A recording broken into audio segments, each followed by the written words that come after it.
Tumaini alishtuka akiwa ametoka katika ndoto ambayo ilionyesha ni ya kutisha sana.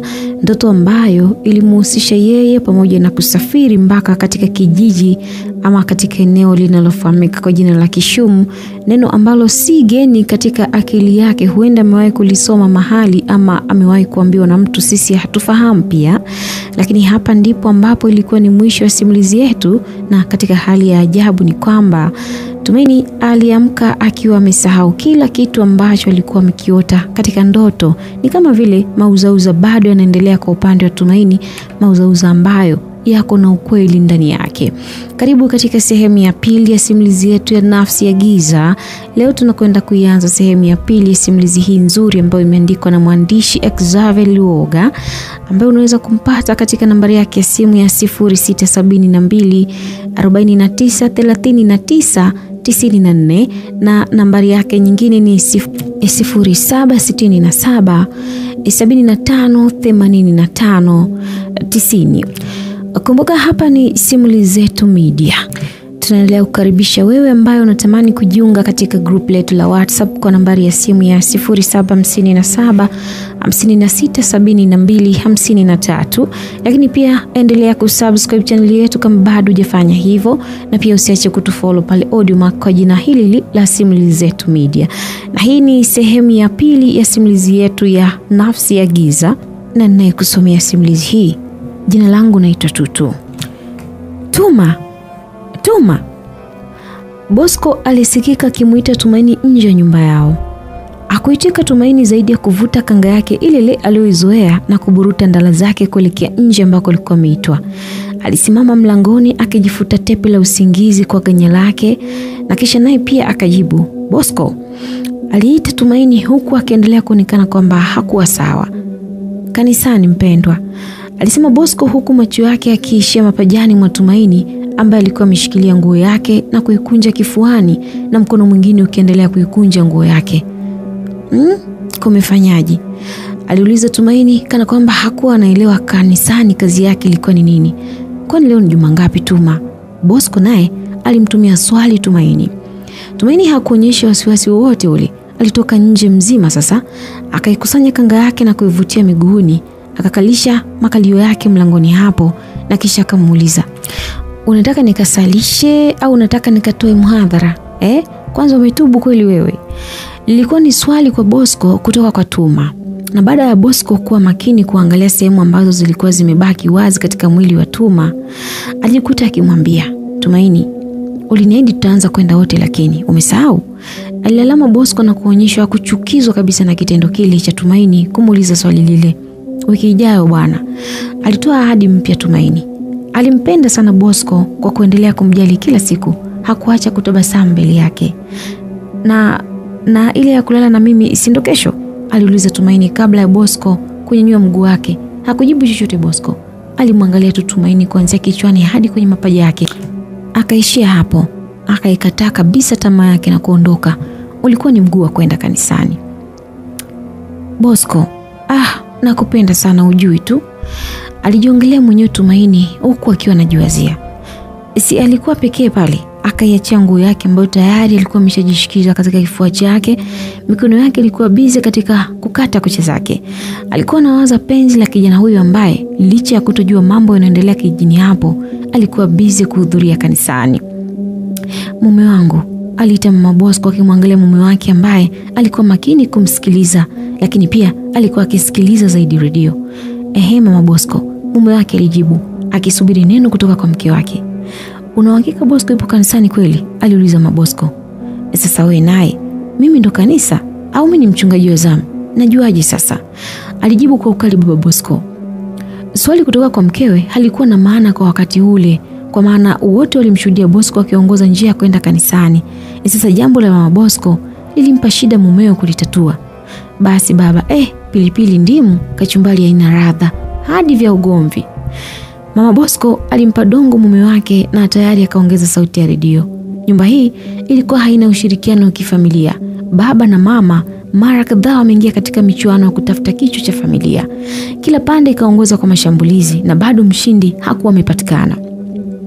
Na siku nikimkuta yuko na Tumaini nitamkata miguu yake, aliongeza neno mwa Bosco. Alionyesha kumchukia sana Tumaini. Alikuwa anaongea mwenyewe kwa sasa. Mume alikuwa mbali kabisa na redio yake. Bosco. Soma wewe mtoto. Unataka nikushirikishe kwenye mambo haya mapema hivi? Hapana, wewe bado mdogo. Bado mdogo kabisa, huwezi kuyabeba. Ila ukilazimisha tu utanijua mimi ni nani. Utanijua Bosco, nakwambia. Mama Bosco alikuwa anajiongelea peke yake tu. Macho yake yakamrukia mumewe ambaye alisikia maneno yake, lakini hola, alikuwa kimya tu. Alikuwa busy mume wake. Mtangazaji wa redio alimkosha sana na kumsaulisha vituko vyote vya mkewe. Huyu mzee naye anahitaji tiba. Ngoja, maana nishamchoka mimi. Tende, kila siku tende. Wakati amelima mahindi. Nitawachanganya hawa. Wewe ngoja kwanza, subiri. Baada ya mama Bosco alikuwa akizungumza peke yake, alikuwa anazungumza na moyo wake.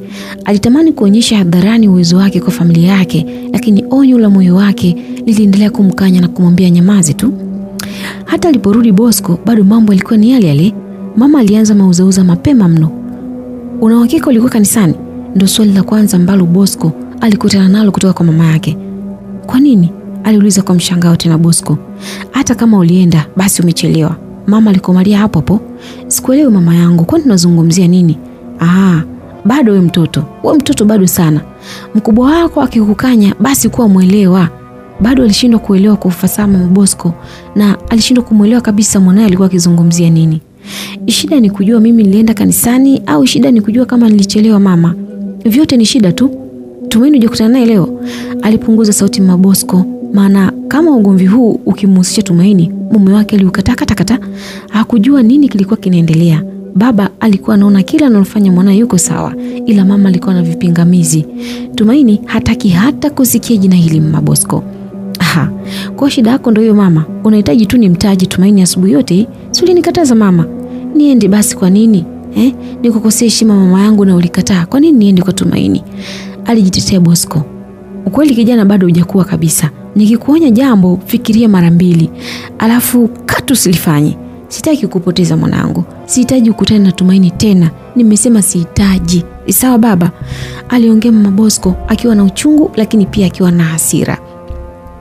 Lakini mama, kwa nini Tumaini? Bosco aliuliza baada ya muda mrefu.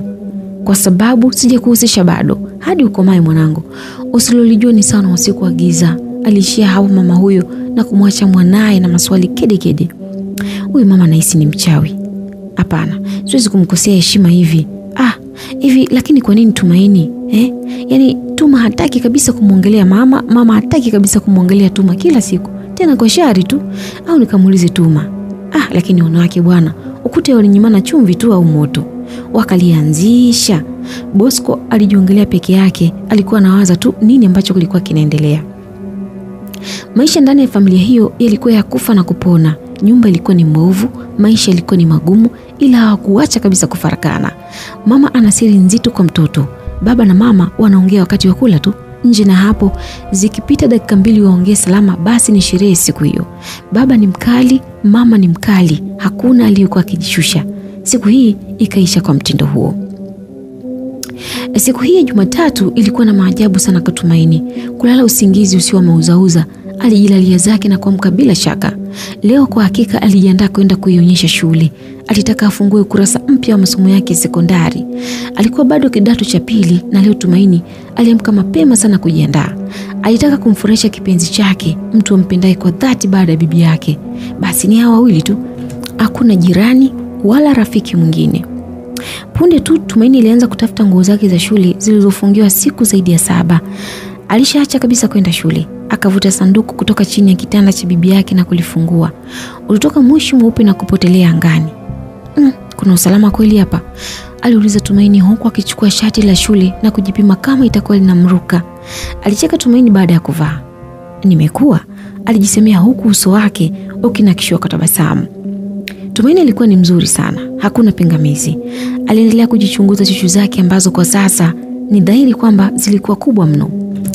Alichongoa kiasi kwamba kutaka kutoboa shati lake jipesi la shule. Hakuwa na nguo ya ndani maarufu kama sidiria na hakuwa na taabu. Akagongelea shati lake hivyo hivyo. Mwenye tamaa na akufe. alijiongelea Tumaini akichumikia na sketi yake ya damu ya mzee. Akajigeuza mwenyewe kwa maana hakuwa hata na kioo. Macho yake yalikuwa shahidi tosha kuwa alikuwa amependeza. Umbo la sasa la Tumaini ndio lilifaa kuvaa aina hizi za nguo.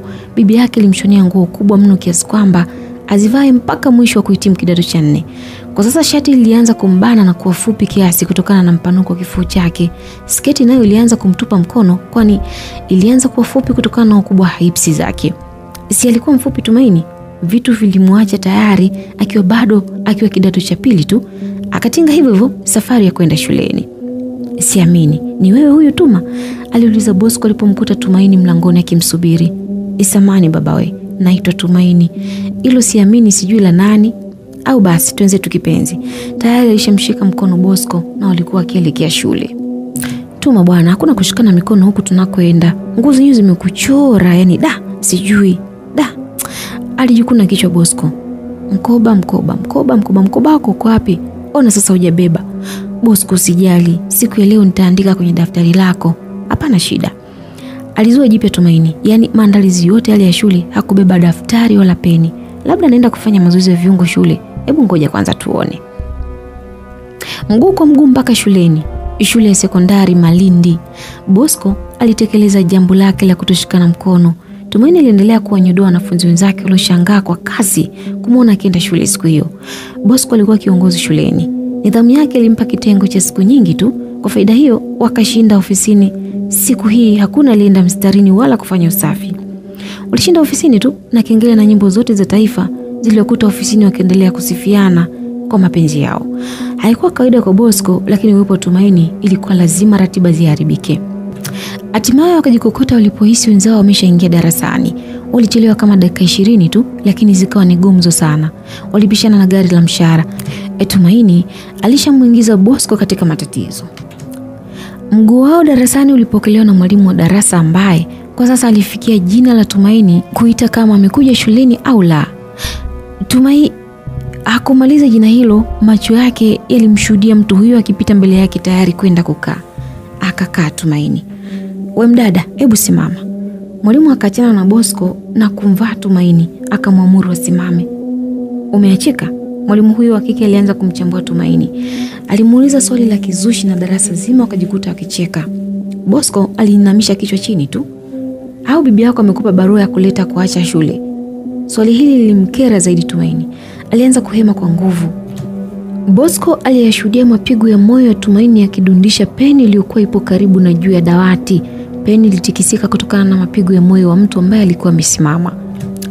Bosco alijua fika kabisa kwamba mwalimu amegusa sehemu nyeti sana ya Tumaini.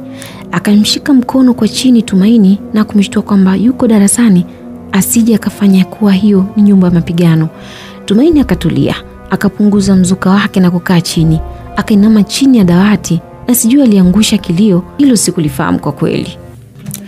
Mtoro sugu wewe, ilibaki siku moja tu nikufute shule. Shukuru Mungu wako. Mwalimu huyo alichukua kila kilicho chake na kufunga jarada la uhitaji wa majina. Jina la Tumaini ndio jina la mwisho ambalo lilikuwa limeitwa darasani.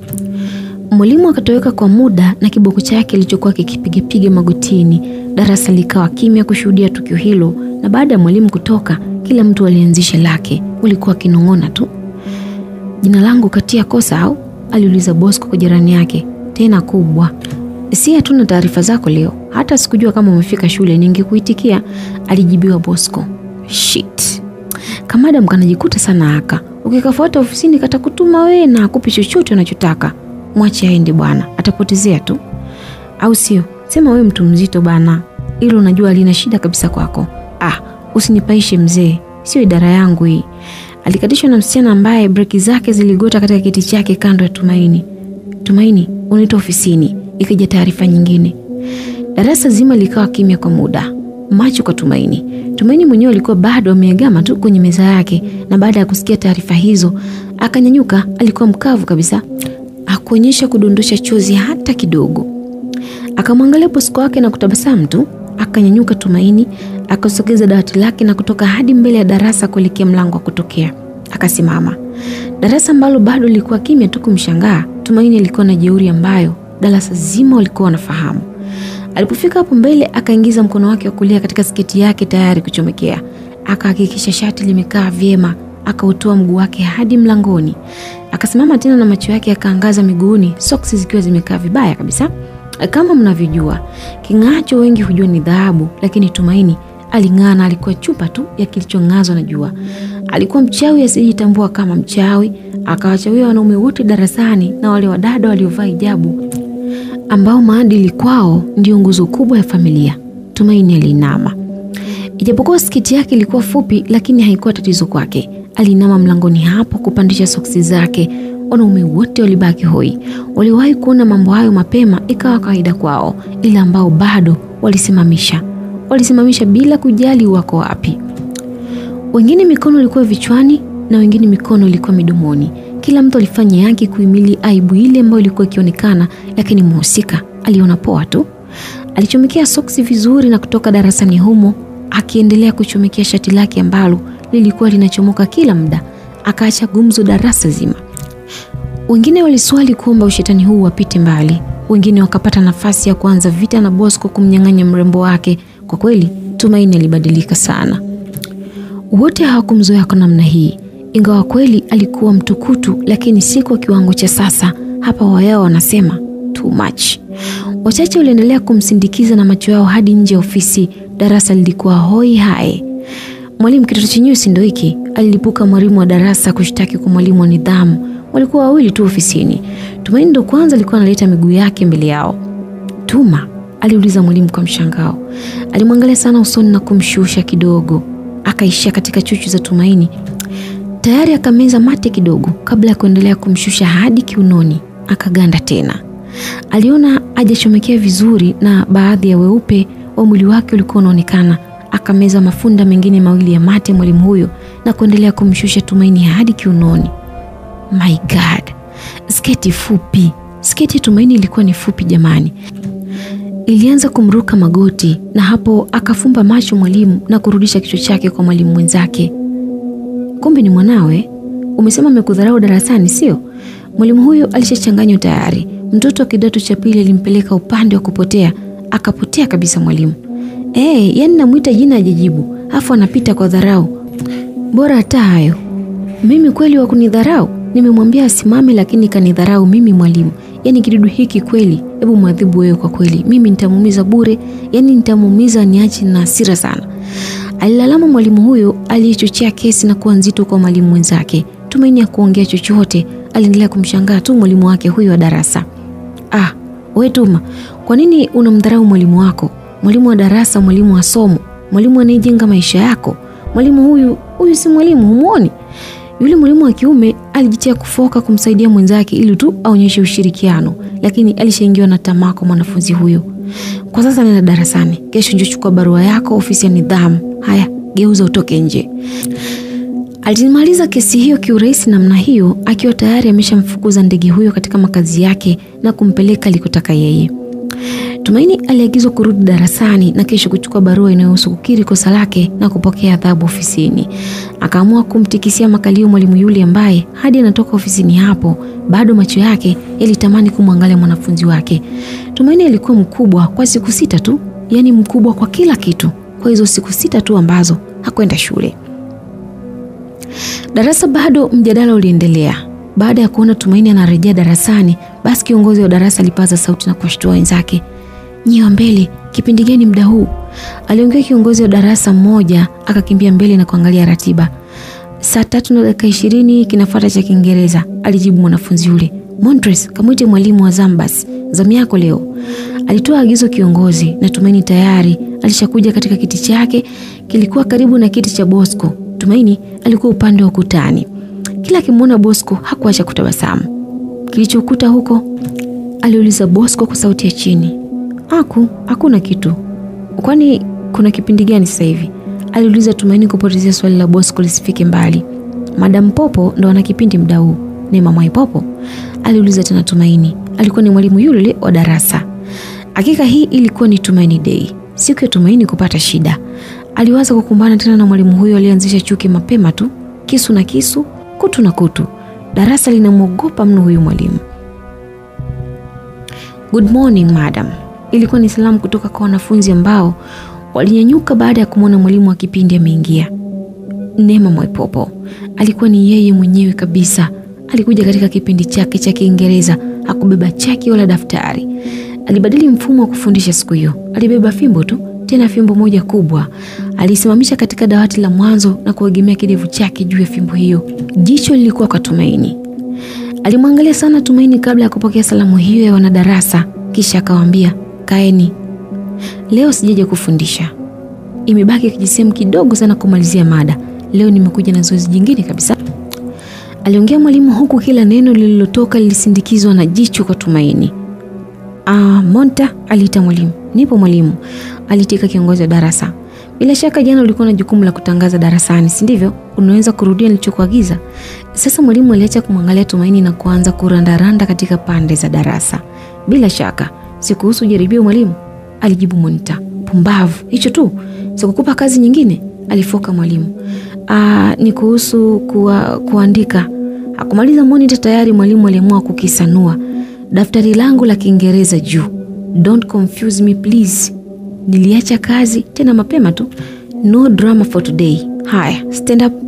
Hurry." Aliamuru mwalimu kwa lugha rasmi ya simu yake. Wote wakanyanyuka. "Well, haya, kazi zenu juu ya meza." Alitoa amri nyingine, amri nyepesi kwa waliofanya kazi na ngumu kwa wasiofanya. "Good. Wewe? Good. Moses? Oh, sawa. Juma, hivi ndio nilivyokufundisha mimi? We Juma, is this family true or family disappointment? Sure." Mwalimu alikomea hapo kwa sekunde kadhaa, akaweka kiboko chake kwa pani, tayari kunyanyua daftari la Juma na kuanza kulikagua toka kazi za mwanzo. "Kopo wewe, hujawahi kuambiwa kuwa wewe ni mkubwa sana, unatakiwa kujiongoza kusoma? Daftari lipo uchi, yani uchi kabisa. We Juma." Tayari mwalimu alisharusha daftari la Juma sakafuni na kuamuru Juma akapiga magoti mbele ya darasa kusubiri adhabu. Monta, well. Sasa wewe upo karibu na huyu, lakini wewe unafanya vizuri. Hujisikia aibu mwenzako akiandika madudu au ni kuadhibu badala yake? Haya, hebu kaa. Mwalimu alizungumza, akaendelea na ukaguzi. Akakagua na kufika upande wa kina Bosco na Tumaini. Tayari alishapata watukutu wengine wawili mbele. Bosco, kwanza wewe una kesi. Asubuhi wakati naita majina haukuwepo. Kwa hiyo kosa la kwanza ni utoro. Kazi yangu, aliongea na kuangalia kazi yake ambayo ilikuwa imefanywa kwa ufasaha sana. Akuridhika, akalipitia daftari zima. Nukuu zote zimeandikwa, mazoezi yote yamefanywa na kusahihishwa. Daftari safi lenye jarada gumu, jeupe halina hata doa. Hakukosa hoja nyingine mwalimu. Alimwangalia tu Bosco wa kumtamani na mwisho macho yake ligongana na Tumaini. Alisema mawima kama askari kanzu. Hana peni, hana daftari, yupo yeye tu na Mungu wake. Na wewe? Mwalimu alikomea kwa adui yake mkubwa wa siku hiyo. "Sikujua kama kuna kazi umeacha. Pia ndo siku yangu ya kwanza kuja shule," alisema Tumaini na kujiamini. "Unanijaribu sio?" Mwalimu aliachana na Bosco, tayari alishapiga hatua dawati la Tumaini. "Hapana mwalimu, nitafanya na nitakuletea." Kikasikika kiboko mgongoni mwa Tumaini. Asilie, yeye nani hadi awe na roho ya uvumilivu kama hiyo? Akagugumia kama mbwa. Kiboko kiliingia na kushika nyama zote za mgongo, kikazikusanya nyama hizo na kuziweka pamoja. Kilipotoweka na mlio wake kikaacha kovu la maumivu, alilia Tumaini. Kidogo alipigwa kiboko kingine Tumaini, na bila kufuata sheria za shule akatamani kuuawa siku hiyo hiyo, lakini maamuzi yakawa mikononi mwa mwalimu. "Nonsense. Kazi hujafanya, daftari huna, jeuri ndo kwenu. Lo, nikushinda we nani?" Alifoka mwalimu, jasho likimtoka mwili mzima. Akahakikisha Tumaini analia kama mbwa koko, akatosheka na haraka kipisi cha fimbo yake kikafika hadi mbele ya darasa. "Nikiacha kazi fanya, ni watoto wadogo sana. Yani bado kabisa mjaanza maisha. Yani naona kama wajukuu hivi, na mtoto mkubwa wa kuwawaza nyinyi. Hebu cheki na hivi vingine. Hebu rudini mkakae huko, na iwe funzo kwenu. Na kesho nitatumia kipindi cha mathe kufanyisha majaribio. Uli wake mtu ambaye atakosa. Below 65, clear?" Alimaliza mwalimu kwa mkuku na kuelekea ofisini. Darasani mambo yalikuwa magumu sana. Wote walisikitika mno. Walijua sio bure, hata kama mwalimu mkali hivyo, lakini sio kwa tukio la mtu mmoja kama Tumaini alafu mwanamke mwenzake. Ulikuwa ni ukatili wa aina yake kabisa. Tumaini aliona kilio hakitoshi. akatoka mbio bila kiatu kimoja, mbio kama si zake, kuongoza njia ya kwenda nyumbani. Hakuna ruhusa, hakuna permission. Alienda kujiganga kwao Tumaini. Darasa zima liliinuka kumwangalia alivyotoweka Tumaini. Bosco hakuwa na namna, hata angekuwa ni wewe, lazima ingekuwa hivyo tu. Tumaini alimaliza siku moja ya kwenda shule kwa namna hiyo. Kwenda saa 1:30 shule tu, kurudi saa 4 kasoro asubuhi. Bibi. Tumaini alikuwa akilia, akimwita bibi yake kwa kasi ndani kwake. Leo alimkumbuka sana bibi yake kwa mateso ambayo alikuwa ameyapata shule. Alifika kitandani kwake na kuanza kuzungumza. Bibi, hivi ndio umeniacha kwenye mateso hivi? Mbona wakati upo ulikuwa hawaninyanyasi? Njoo basi niambie ulikuwa unawafanyaje? Kuna popo anasumbua huku bibi. Tuma alilalama kwa kukosa kumlaumu. Mikono yake ilihangaika kugusa majeraha mgongoni, lakini alishindwa. Hakufikia hata moja. Akajaribu kulala, lakini hapana, maumivu yalikuwa ni makali. Alijaribu kukaa, pia alishindwa. Atakaa hadi muda gani? Basi alale chale. Uso na vidole vya mikono yake viliangalia kitanda, kisogo mgongo na visigino vikitazama juu. Alikuwa anaungulia Tumaini maumivu makali. Hakuna wa kumganga. Alikaa hivyo kwa muda mrefu, ilikuwa ni takriban masaa 6. Hakuna cha usingizi wala nini. Hadi Bosco anakuja kubisha hodi hapo, bado Tumaini alikuwa kitandani. Apita, ingia. Alimkaribisha Bosco hadi ndani, na hii ilikuwa ni mara ya kwanza Bosco kuingia hadi ndani katika nyumba hiyo ya Bisembe. Da, pole sana Tumaini. Yaani hapa sijui itakuwaje tena kuhusu shule. Alimpa pole. Amna, hata usijali. Mimi nimewaza sana tu. Niacheni na shule kisa madam mmoja? Hapana. Alijiamini sana Tumaini. Mpenzi, wapo katika sheria wale, watakuumiza na una pa kukimbilia. Pumzika nyumbani kwanza. Alitoa ushauri bora Bosco, lakini Tumaini alikataa. Bosco, nakwambia hivi, kesho tunarudi shule. Nilikuwa mpole sana. Sasa hivi utanijua. Aliendelea kuyoyoma Tumaini. Na majeraha ya kesho utafanyaje tena shule? Aliyamaki Bosco. Aliona muujiza mzito mno. Hakujua lengo la Tumaini ni nini. Bosco, wewe utajionea tu kwa macho yako. Basi kama sio kuona, basi utasikia tu. Jasho la mnyonge haliliwi bure. Hakika nakwambia. Tumaini hadi alilia kwa kumuomba Mungu. Zoezi lile la shule lilimuingia sana na alipanga vitu vyake kichwani. Basi mimi nawahi nyumbani, nikipata nafasi nitakuja Tuma. Ugua pole, alisema Bosco. Nenda bi wangu. Nilikuwa na hamu na wewe leo, sasa nimegairi. Nina hamu na huyu popo, sijui Mwaipopo. Alimaliza Tumaini akamwacha Bosco aende zake. Bosco ambaye hakutaka kujiingiza katika matatizo, vita ya kisasi ikaibuka. Kwa hasira alizokuwa nazo Tumaini zilimfanya kuendeleza ratiba za kutokula wala kupika. Toka bibi yake atoke, hajawahi kupika wala kula Tumaini. Akabaki kitandani hadi giza lilipoingia. Alipata shida sana kupata usingizi, lakini hatimaye alilala. Alijikuta analala baada ya pilika za hapa na pale na majeraha yake mgongoni. Tumaini aliibuka katika ndoto tena. Leo kulikuwa kuna ligi. Si ligi ya mpira wa miguu wala kikapu tulizozoea kuziona Malindi. Si ligi za ushindani wa kupata medali wala ngao. Ilikuwa ni ligi ya watoto. Watoto wa umri kati ya miaka 4 hadi 18 hivi.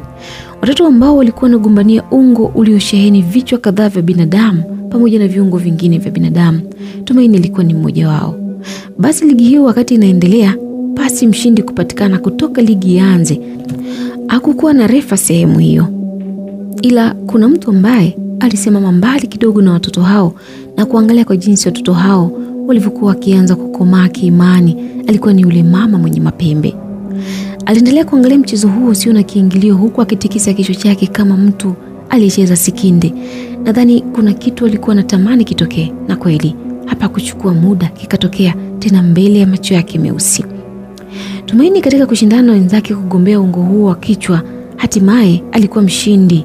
Alikuwa mshindi Tumaini, na mara baada ya kuwasihi wenzake wamwachie kwa muda mrefu, wenzake walikataa na wote kutaka kuonyesha ubabe katika sehemu hiyo.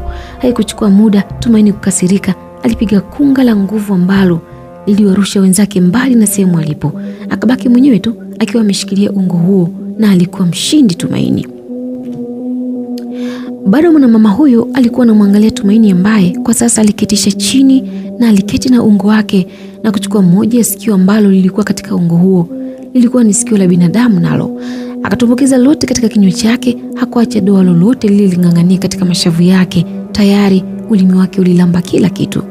Tumaini alikuwa moto wa kuotea mbali. Alimfurahisha sana mama yule, alikuwa anamwangalia kwa makini, na baada ya kuona mashindano yameisha, akasogea alipo Tumaini. "Umenifurahisha sana Matuni, wastahili kuongoza Tuni." Mama huyo aliongea huku akimshikashika kichwa Tumaini kama anamvilinga hivi. Akatoka katika macho yake na katika ungo ambao ulikuwa na kichwa kimoja cha binadamu, sikio moja pamoja na vidole viwili vyote vya binadamu. Akachagua kidole gumba kati ya uliunga na kumlisha Tumaini. Tumaini hakukataa, nacho alikitafuna bila hiana. La hasha, Tumaini sasa alikuwa ni Matuni rasmi. Hatimaye mama yule alicheka sana. Alicheka na kisha akasema, "Umeniaminisha nguvu zako Matuni. Wewe ni mkubwa kuliko hawa wote hapa. Sasa nakupeleka kutawazwa rasmi kwa wakubwa wa Tuni na kupatuni sasa. Na kupatuni," alisema mama yule akiachia kicheko kingine kikubwa sana. Alimnyanyua Tumaini na kusogea naye upande mwingine. Waliutelekeza uliungo pale pale. Aliondoka na Tumaini akapotea naye katika giza. Walikuja kutokea wakiwa watu watatu sasa.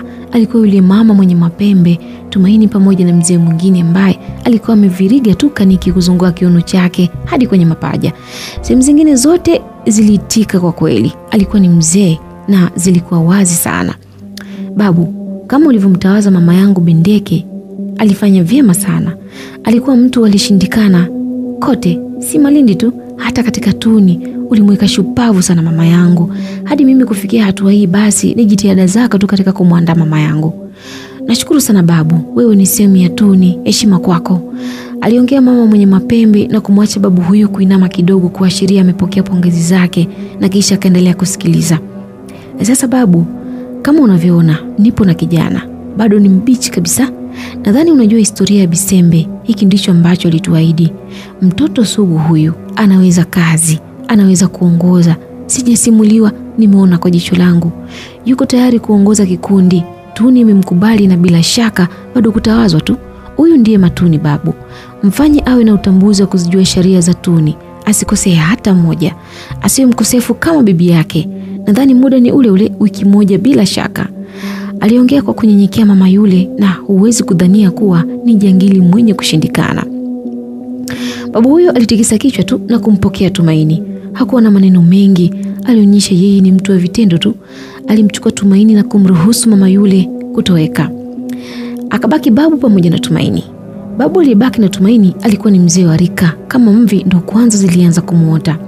Kichwani zilisambaa haswa katika utosi wake, na nyingine zilionekana mwanzoni mwa kapa yake. Alikuwa mzee mchanga, lakini jina babu lilimtosha sana kutokana na majukumu mazito aliyokabidhiwa. Inaonyesha katika utawala wao kila mtu ana sehemu yake, yeye alifiti katika sehemu hiyo. Naam, babu aliondoka na Tumaini. Alipotea sehemu hili aliyokabidhiwa Tumaini na kupotea naye kutokea sehemu nyingine. Usafiri wao mkubwa ilikuwa ni kupotea tu. Walikuwa wanashikana na kupotea, na hatimaye wanatokea sehemu nyingine. Hii ndio Tuni. Ni mwendo wa kupotea na kuonekana. Babu na Tumaini walitokea katika sehemu nyingine kabisa. Kulikuwa na mwanga wa ajabu kama mchana wa saa 9 kasoro hivi. Kulikuwa na mlima wa mapango kede kede. Walisimama juu ya kilima kimoja, mtu na mjukuu wake wakatazamana. Mmoja alikuwa anamfahamu na kumwelewa mwenzake, ila mwingine hakuna alichokuwa anakielewa. Bado alikuwa amepumbazwa Tumaini. "Binti, hakika tulikusubiri kwa kipindi kirefu sana." Hatimaye babu aliinama na kumwangalia Tumaini machoni. Tumaini alikuwa hana shida na babu huyo, alikuwa anaangaza kama mtu asijua kinachoendelea. Babu akamwacha Tumaini katika sehemu hiyo, naye kuingia katika pango moja. Alikaa huko kwa sekunde tu na kutoka na mfuko wake. Ulikuwa mfuko ambao aliukamata vizuri mkononi mwake. Alisogea karibu na Tumaini na kuufungua. Ulikuwa na unga wa rangi nyeusi ya kutosha pamoja na usinga. Alichukua unga kidogo mkononi mwake katika mkono wa kushoto na kuweka juu ya kichwa cha Tumaini. Akachukua usinga na kuanza kuzungusha unga huo sambamba na kichwa cha Tumaini. Baada ya kitambo kidogo, Tumaini alizinduka na kurudi katika hali yake. "Binti," yule babu aliita kwa tahadhari. Aliita baada ya kuona Tumaini ameanza kujielewa. "Niko wapi? Na wewe ni nani?" aliuliza kwa hofu Tumaini. Babu akaona amefanya kosa kubwa sana kumwamsha kwa wakati ule. Alianza kuona usumbufu. Hakujibu chochote kile, alimwangalia tu Tumaini usoni. "Bibi, Aliita Tumaini kwa sauti, lakini hata kushtuka yule babu aliendelea kumtizama tu Tumaini. Lakini hawa watu mbona leo wamenipa majaribio haya jamani? Alijisemea moyoni huku akiganda kifuani kwa Tumaini ambapo palifunikwa na kaniki tu tena nyeusi. Alikuwa anaonekana maungo yake ya ndani kwa ule mwanga mkali uliokuwa ukiendelea kumulika. Tunafanya nini hapa? Bado Tumaini alikuwa na maswali. Sasa babu yule aliamua kumkalisha kimya Tumaini achane na kuropoka ovyo. Alimzungushia tena ule usinga wa kichwani na Tumaini akatulia. Alitulia kimya kabisa huku akiongozwa kukaa chini. Matuni, kazi hii inahitaji mtu bikra.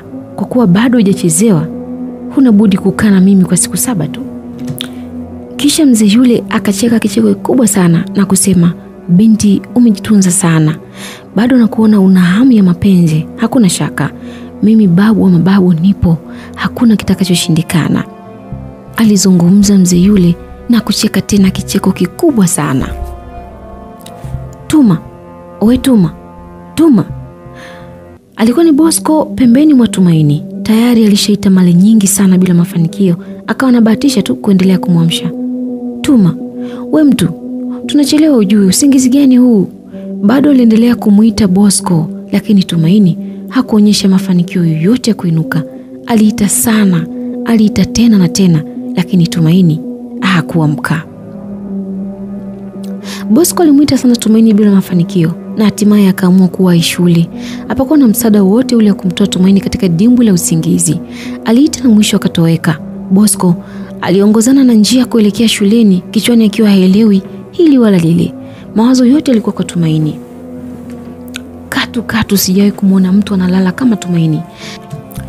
Aliendelea kuwaza huku akipotezea salamu za wanafunzi wenzie. Alikuwa mbali sana Bosco. Tuma hakuwa akimtoka kichwani. Naam, Bosco tayari alishatimu shule na moja kwa moja akaongoza njia kuelekea ofisini. Akatoa mkoba wake mezani na yeye kufuata kukaa juu ya meza hiyo. Bosco, wapi Tuma? Ilikuwa ni sauti ya kaka mkuu wa shule masikioni mwa Bosco.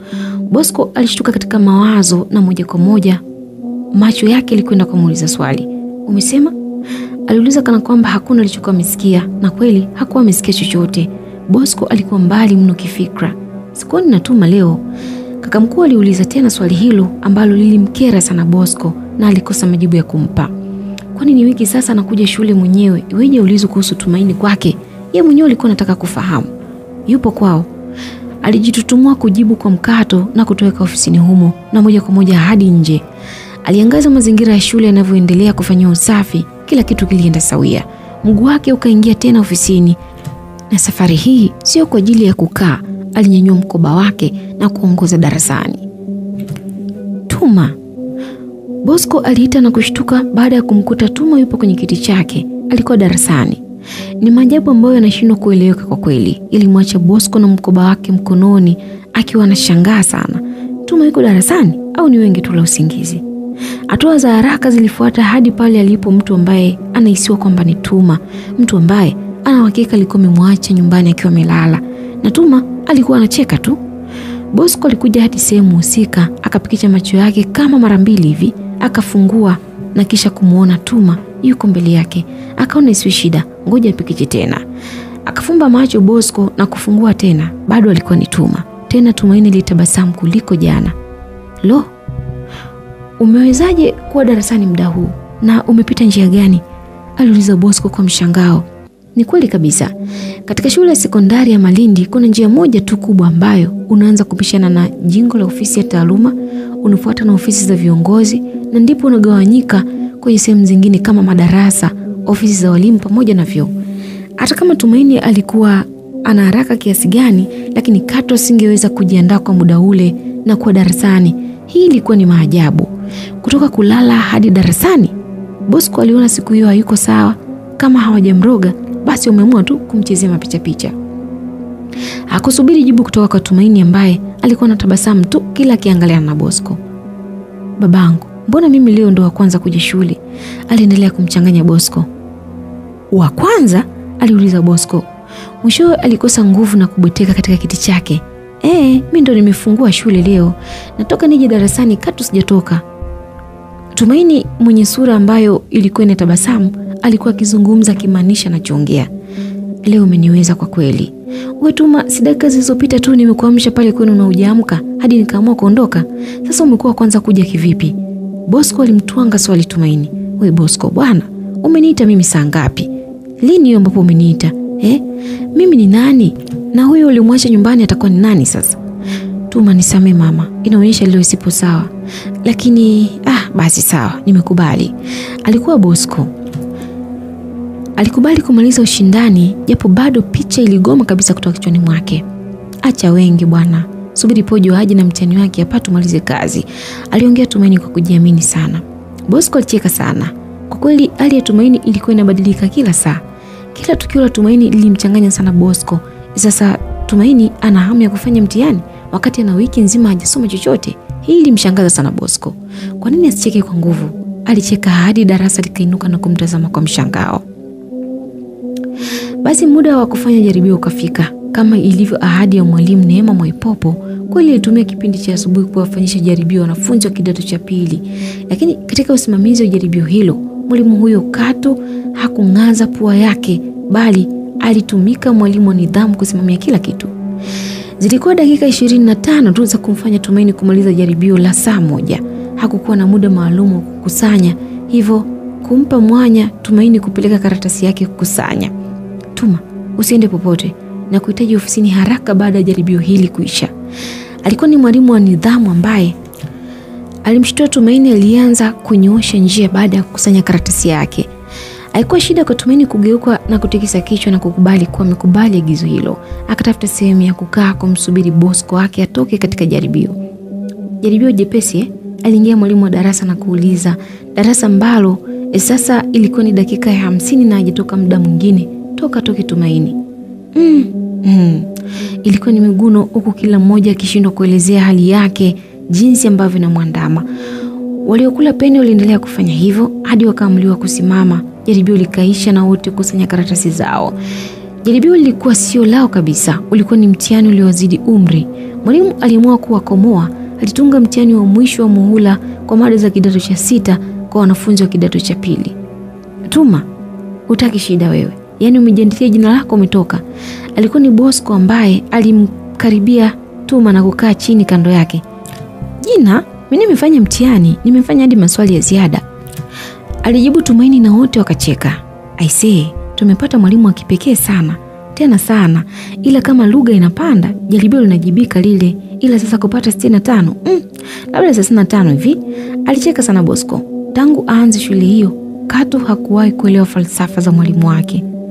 Nimekusubiri sana Bosco, ukajifanya wewe una akili, sijui ulikuwa unaandika nini yani. Hadi muda umeisha.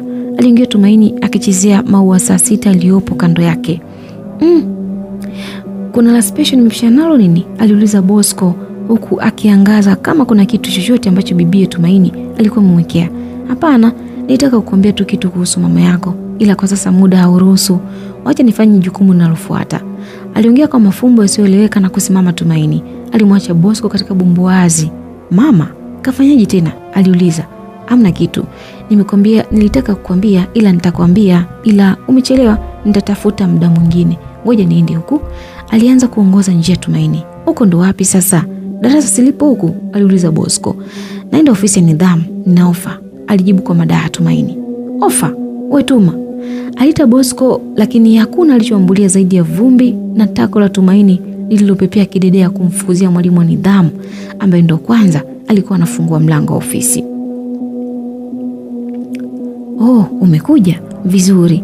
Aliongea mwalimu huku akimaliza kufungua mlango wake na kuchoma ndani. Tumaini bado alionyesha heshima ya kusimama nje kusubiri wito kuingia ndani. Tuma, ingia basi. Aliongea mwalimu na Tumaini aliingia na kumkuta mwalimu ameketi juu ya meza yake huku rundo la makaratasi ya majaribio iliyofanywa punde likiwa juu ya meza yake. Mtoto mzuri, kwanza umefanya jaribio kwa ufasaha sana, aliuliza mwalimu baada ya Tumaini kuingia. Mimi na uhakika, alijibu Tumaini kwa aibu huku akizungusha mwili wake kulia na kushoto. Sawa. Basi hatuna budi kuongeza alama yote ili si ndio? Aliuliza mwalimu kwa namna ya kumlagai Tumaini. No mwalimu, nimefanya vizuri. Tuma aliweka uzito. Sawa. Tuma, unajua nimekuita hapa kufanya nini? Aliongea mwalimu na kung'ata lipsi zake kwa chini na meno ya juu. Si barua ulisema? Tuma aliendelea kujibu na kudeka kabisa. Yes, ni barua. Mwalimu alitoka pale mezani alipokaa na kuzunguka hadi sehemu yake anapoketi. Mkono wa kushoto ukafungua draw na kutoa karatasi iliyokunjwa vizuri sana. Akapiga hatua kumkabidhi Tumaini. Asante. Tumaini alipokea kwa heshima, akabonya kidogo chini kuonyesha heshima ya wazi na kugeuza kuelekea mlangoni. Tuma aliitwa tena, akasimama. Mbona una haraka hivyo? Hamna mwalimu, hebu geuka. Mwalimu aliamuru na Tumaini akageuka. Naomba uisome hapa hiyo barua tafadhali. Sawa. Tumaini alianza kufungua barua hiyo na taratibu alianza kuisoma. Mwalimu yeye alitembea kwa madaha hadi mlangoni. Alimwacha Tumaini akikagua barua hiyo ya adhabu na yeye moja kwa moja alifikia mlango akaufunga.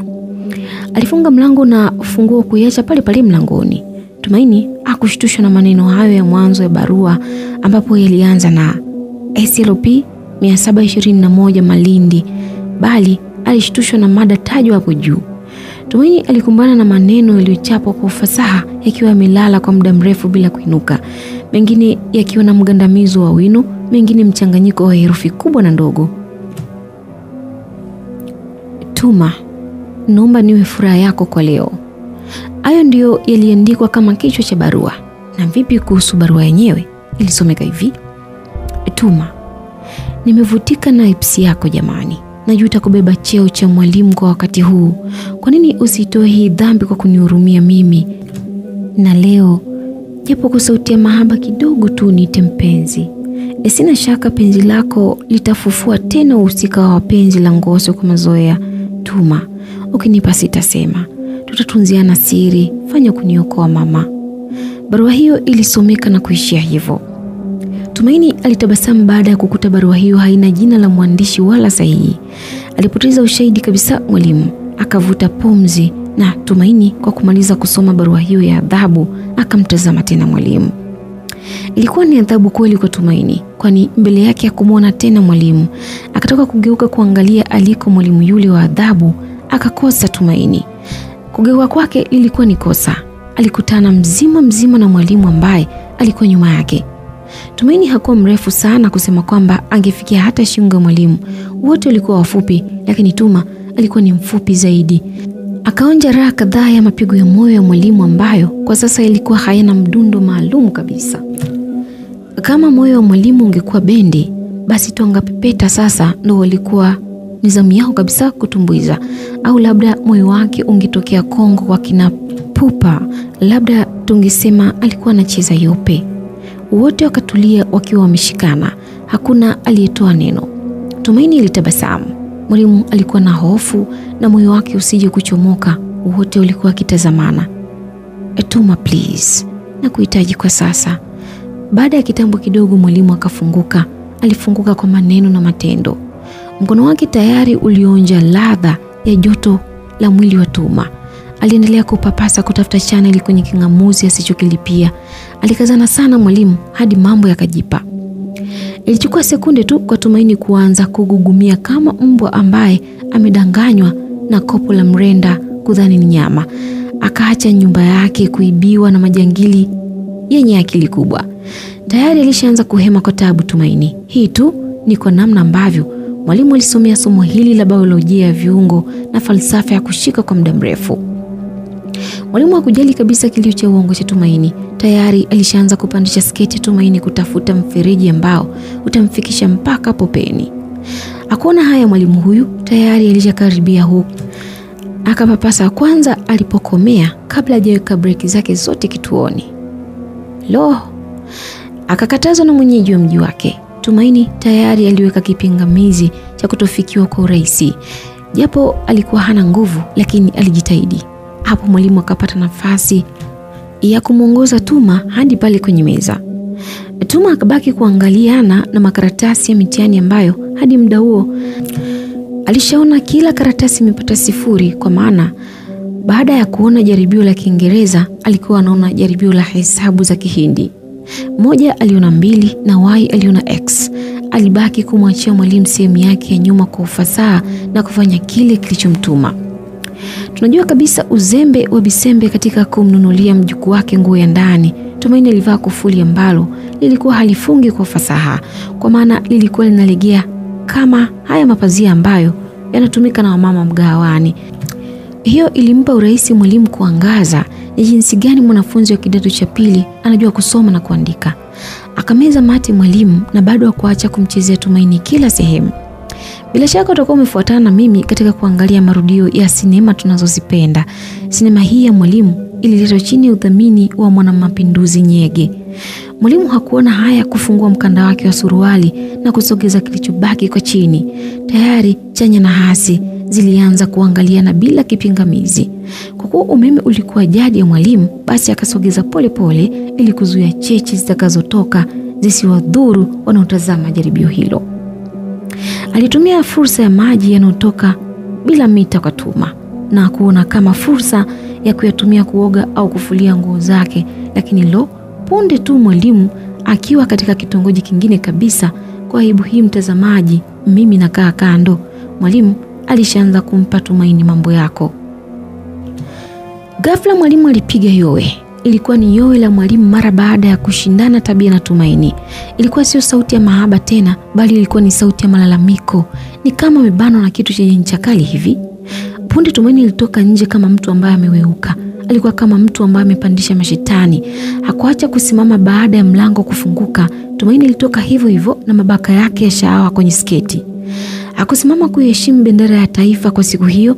Alitoweka machoni mwa shule na hakuna aliona tukio lile. Wanafunzi walikuwa busy na kitabu. Mwalimu yeye aliendelea kugumia ndani ya ofisi peke yake bila msaada. Alipunguza sauti na kuhofia wakija watu kumsaidia kwa wakati huo, basi watahamaki kwa kitendo kichafu ambacho alikuwa amekifanya. Mwalimu alilia polepole bila kujua nini amefanya Tumaini. Akabaki na swali, je, amemaliza au ndo ulikuwa mvurugano tu? Mwalimu alikuwa akilalamika peke yake. Kitu cha kushangaza kuliko vyote ni hilo tatizo ambalo mwalimu limemkumba. Mwalimu huyo wa nizamu alishikilia ikulu yake bila kuiachia. Ilikuwa inatema damu. Ndiyo, ilikuwa ni damu, kwa maana katika dunia hii ya mahaba hakuna wazungu wenye rangi nyekundu hata siku moja. Mwalimu alikuwa anavuja damu katika uume wake. Alihugumia yeye mwenyewe pasi na msaada. Shule ya Malindi ilikuwa na walimu wachache sana, hawafiki hata 9, na ofisi zao zilikuwa tofauti, labda akutane ofisi kuu kwa ajili ya maakuli. Kwa hivyo alikuwa peke yake.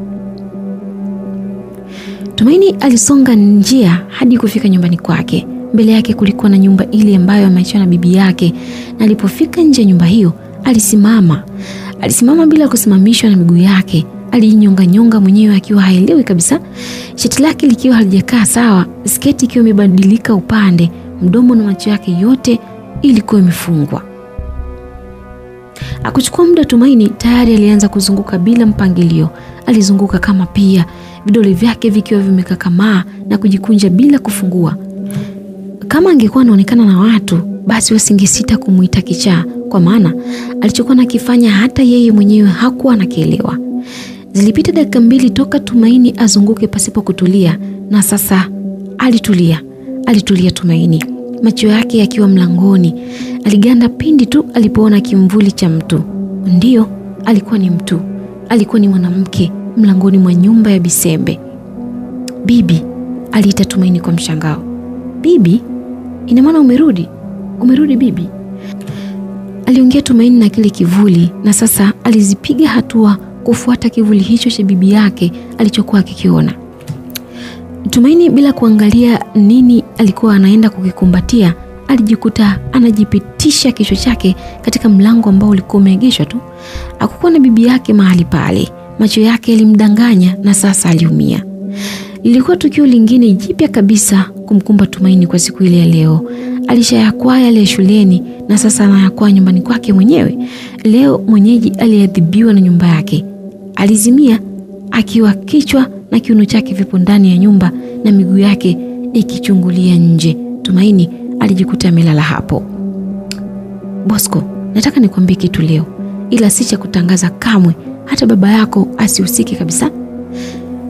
Alikuwa ni mama Bosco ambaye alimaliza kuni za mwisho kuchochea moto wa kuota, na kando yake alikuwepo Bosco mtoto wake. Sawa mama, Siri zako zote unazoniambia zipo kifuani. Sijawahi kumwambia mtu yoyote yule mamangu. Kuwa na amani. Hapana, achana na siri za kitoto hizo. Siri hii ninayokupa ni onyo, ina maana nzito kuliko zote ambazo umewahi kusikia. Nisikilize mimi mama yako. Mama Bosco kwa sauti ya upole alimsogelea mwanae na sasa walikuwa wanatazamana kama pua na mdomo. Umeanza kunitisha sasa mama, au aliongea bila kufika mwisho. Ndiyo, ni Tumaini, alimalizia Mama Bosco. Alishajua mwanae ameanza kufikiria kabisa kwamba mazungumzo yale yatamhusu Tumaini. Na kusikiliza mama, amefanyaje Tumaini? Bosco, nilipokuambia kuwa Tuma si mtu wa kumsogelea, nilikuwa nakwambia ukweli na nilikuwa namaanisha. Alishia hapo Mama Bosco na kumwangalia kama mume wake alikuwa anasikia sauti yake. Akahakikisha kuwa walikuwa mbali na alipo mumewe, na mume wake alikuwa ndani na yeye alikuwa nje pamoja na mwanae. Si hilo tu, ulishaniambia mama. Bosco alijibu kiurahisi kuliko alichoanza kukimaanisha mama yake. Aliendelea kusogeza kuni kwenye moto ambao zilikuwa zinachungulia bila kuguswa na moto. Nimekwambia hivi, ili ni jambo la siri na hatari kuliko yote ambayo nimewahi kukwambia. Aliongea tena Mama Bosco, na sasa macho yote makavu machoni mwa Bosco yalikuwa yakimtazama. Bosco alishtuka baada ya kuona umakini wa mama yake juu ya jambo hili. Bosco, bibi yake Tuma Bisembe alikuwa ni mshirikina wa kutupwa. Unalijua hilo? Aliuliza Mama Bosco swali hilo ambalo lilikuwa ni jepesi tu kwa mwanae. Mama, nilikuwa nasikia tu kwa watu kama wewe ambavyo unanihadithia. La hasha, mimi sijawahi kufanya uchunguzi kwenye hilo, alijibu kwa ufasaha mwanae. Unakujua waliko mama na baba wa Tumaini? Aliuliza tena Bosco. Hapana, nitafahamia wapi? Nisikia tu kama hadithi vile, wamefariki wote. Wote wameuliwa na mchawi Bisembe, alikazia Mama Bosco. Mama, leta ushahidi basi. Mambo mengine ni imani tu, alijibu tena Bosco, na bado alikuwa na kiburi cha maneno. Bila shaka mimi ni mama yako na ndio kiumbe pekee ambaye nimetangulia kuliona jua baada ya baba yako. Usiniambie kitu kuhusu hiki kijiji. Aliendelea kuleta maneno ya hatari kwa mwanae ambaye alikuwa akichukulia kawaida tu. Sasa mama, kuhusu wazazi wa Tumaini umesema wameuliwa sijui na Bisembe, na vipi kuhusu mdogo wangu Clara? Naye ameuliwa na nani? Aliuliza Bosco kama kisasi cha swali kwa mama yake. Umeanza kuleta ujinga, si ndio? Unataka nikasirike, si ndio? Alichukizwa sana na swali la mtoto wake Mama Bosco. Ni dhahiri kweli alichukia. Ni swali ambalo katu hakuwahi kutaraji kama anaweza kuulizwa na Bosco, tena kwa wakati ule. Hapana mama, nimuuliza tu. Kwani na wewe si unaniuliza tu? Alijibu Bosco huku akimcheka mama yake kisirisiri. Alijua hilo limemuuma sana. Sasa kwa sababu mimi sipendi mambo ya kuruzana usiku huu na nataka nikalale bila kinyongo, nakupa hii. Hata kama ni ya moto ishikilie na katu usiangushe. Tumaini ni mchawi. Aliishia hapo Mama Bosco na kukusanya vyombo vyote tayari kuondoka. Mama aliitwa kabla hajanyanyua mguu kuondoka, lakini hakujibu wala kugeuka wala hakuitikia wito ule wa mwanae Bosco. Alitoweka zake na kumwacha mwanae na kijiti ambacho alikuwa anakitumia kuchezea makaa ya moto. Alitoweka kabisa Mama Bosco. Tumaini ni mchawi? Amejuaje? Au siri? Hii ni siri. Tumaini ni mchawi. Aliendelea kurudia maneno yale ambayo mama yake alikuwa amemwambia, na bila kujali umri wake wa yeye ambaye alikuwa amebeba, hakujua kama alikuwa amemchanganya. Alichanganyikiwa Bosco kiukweli na kuangaza kama kuna mtu wa kumpa majibu ya maswali yake, lakini hakukuwa na mwingine zaidi ya mama yake ambaye tayari alishaonekana mzima mwanga chumbani kwake, kwa maana ya kuonyesha ni maandalizi ya kulala. Alipowaza sana na kukosa majibu, aliamua kunyanyuka na kwenda chumbani kwake kupumzika. Kichwani ni mama na Tumaini tu. Kuna siri gani kati ya hawa watu? Bosco alikuwa mwenyeji katika kuchanganywa mambo. Bosco bado alikuwa na mawazo ya kupembua baadhi ya takataka ambazo zinaweza kumletea shida katika usingizi wake. Alitamani kujipa majibu ya kila swali ambalo alikuwa anajiuliza. Pisha linaanza. Bisembe. Katu sikuwahi kumwamini yule bibi. Inawezekana kweli ni mchawi. Tumaini naye sidhani kama ni mchawi Tuma. Ila naye kuna maneno muda mwingine anaongea na nitia mawazo sana. Mara nilimkuta hana nguo ndani, mara anaanguka tu, mara nilimkuta hajielewi. Hata kifo cha bibi yake sikuelewa vizuri. Itakuwa jamani. Siku ya leo tu Tumaini nilimkuta kwao, nikamwamsha katu Tuma kuamka. Alikuwa amelala fofofo, alafu mara nikamkuta amewahi shule na kusema yeye alikuwa kwanza kuja shule. Tuma Tuma. Aliwaza Bosco huku akisogeza nguo alizoziegemea kama mto na kuweka vizuri kichwa chake. Na sasa alianza kupata maana maneno aliyokuwa ameambiwa na mama yake. Na mama naye amejuaje, lakini amejuaje kama Tuma ni mchawi? Akati katu hajawahi kukutana naye. Mama na Tuma hawajawahi kukutana, na kwa nini mama hapendi uhusiano wetu na Tuma? Ilikuwa ni mawazo marefu ambayo ilimfanya Bosco kutopata usingizi. Usingizi ulikuja kumpitia ghafla mno, na bila kutaraji alilala vile vile kama ambavyo alikuwa amejiweka tu. Dakika chache tu katika kona ya kushoto kwa Bosco alisimama mwanamke ambaye alivaa kaniki tu. Uso wake ulikuwa umeiva kwa vumbi jeupe hadi kwenye masikio yake. Mwanamke yule alipotokea alianza kumwaga vitu vya ajabu kitandani mwa Bosco. Alimwaga kuzunguka mwili wa Bosco ambao kwa sasa ulikuwa mbali na usingizi. Hakuishia hapo tu, yule mama alitoka pale konani kwa mwendo wa kurukaruka. Aliruka vilivyo kwa nyuma kutanguliza makalio yake na kisha mwili mzima kama ilivyo desturi ya wachawi. Hakuacha kuongea lugha zisizoeleweka. Bado alikuwa anamwaga unga ule na sasa kuzunguka kitanda cha Bosco, na mwishowe akasimama. Akasimama mama yule mbele kabisa ya mwili wa Bosco. Akachukua unga katika kiganja chake cha kushoto na kusogea hadi lipolala Bosco tena. Akampaka unga usoni bila kuangalia kiwango, alimpaka mwili mzima. Kisha alicheka kidogo na kuinua kichwa chake yule mama. Baada ya kicheko, Bosco alionekana kutikisika na kuinuka pale alipokuwa amelala. Alinuka kuanzia kichwa hadi kiuno. Miguu iliendelea kuwa vile vile kama ambavyo ilikuwa, na mwishowe Bosco akafumbua macho na kukutana ana kwa ana na mama yake mzazi. Naam, msikilizaji, tunafika mwisho katika sehemu ya pili ya simulizi yetu hii inayokwenda kwa jina la Nafsi ya Giza.